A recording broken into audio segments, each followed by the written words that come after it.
let's talk about razor knives or box cutters or whatever term you're most familiar with. We're going to be dealing with these tools here today, and I'm going to show you how to replace the blades in these. It's kind of like there's not really a lot of functionality to a tool like this, so there's not a lot that I can teach you, but if you're not sure what to do with one, maybe changing the blade on it might be a little intimidating, or you're not sure how to figure it out. I've got kind of like one of each style here. You got these guys here, kind of like a cheap one. This is more of your box cutter style, where the blade only extends a small amount. And then you have these ones here. Can I just make a quick plug for this brand here? OLFA, O-L-F-A. They have a lifetime guarantee on their products, as long as it's not been abused or anything like that. If something breaks on it, and like look at this one, mine's broken there on the handle. And if I contact them, they'll probably send me a replacement for that. So if you're gonna buy one, don't buy some cheap one if I'm gonna use a handheld razor, I want a quality tool. I don't want to be holding an inferior quality tool. And that to me is these guys, definitely inferior quality. And for the box cutter, since the blade only comes out so far, with this style, you have the ability, you loosen this little dial here, slide upwards, whatever, amount of blade you want, tighten it up, and now I have the same tool, right? But what if I'm going to cut something like foam, and the foam is 4 inches thick? Well, it's going to take me forever to get through there with this thing, so you would extend the blade further. So I don't really see much point in owning the small box cutter style, because these ones are adjustable and they have the lifetime guarantee on it, and they're probably just about the same price anyway. So let's just go over replacing the blades in all of them.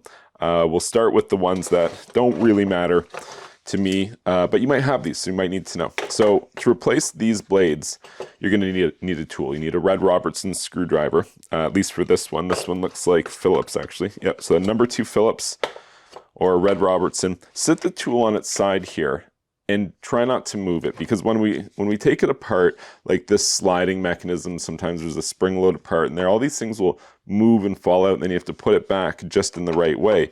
Better if you just don't do that. So I'm just going to take the screw out here, set it aside. I'm going to carefully lift up the top half here. That's it. So again, if I were to move this, I'll probably have to reset all of this part here, and you don't want to have to do that. So I've got this crappy blade here. Actually, these are all crappy blades. And if you've noticed, it actually stores replacement blades right in the back side there. So I take out my replacement blade, which is also looking pretty rough, I might say. This thing looks like it's lived a short part of its life underwater at some point. So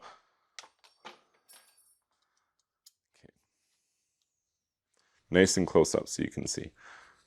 I have 3 holes there, and what I want to do, there's a tiny little nub. It's right under my index finger there. That little nub I want to line up with the center hole here.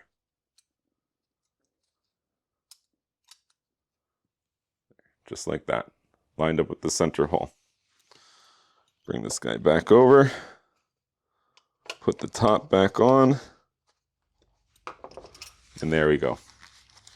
We've changed the blade around. Again, for your money, let's just get a better tool here. For what it's worth, if you have this style, normally how this is going to work, you can see here there's a little thing with some texture to it. It's because you have to squeeze in, squeeze there, and pull. And because this is kind of like a crappy tool, it's not easy to work with. But that's how you would remove the back, and then you slide the blade all the way out the back. Come on now, there we go. So you've taken the blade out the back. If I want another blade on here,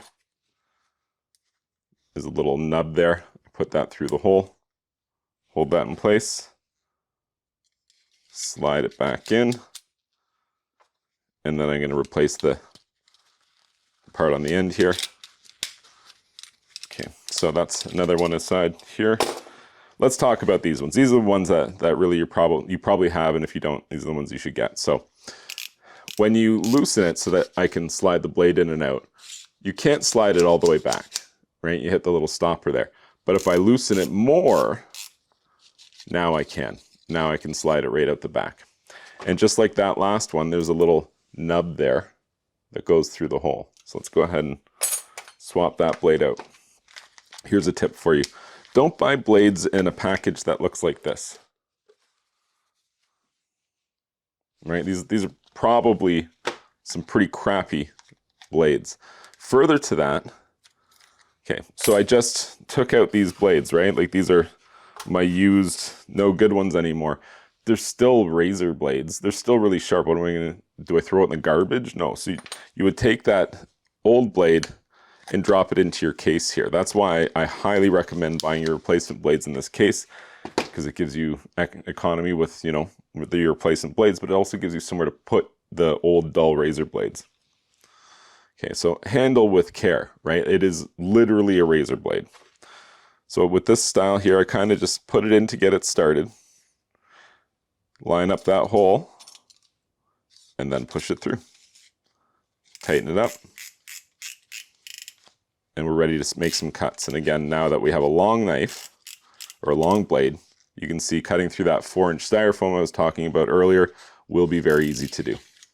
Okay, so one more thing maybe I'll mention to you here. Notice how this blade, aside from the fact that this blade in my left hand here is rusted and old looking, notice how one of them is like metal colored and one of them is gray colored and metal. So this is gray. I did a very poor job of describing it. Let me try again. This one is like a metal gray color. This one is like a black metal color. So that black coloring indicates the extra sharp blades.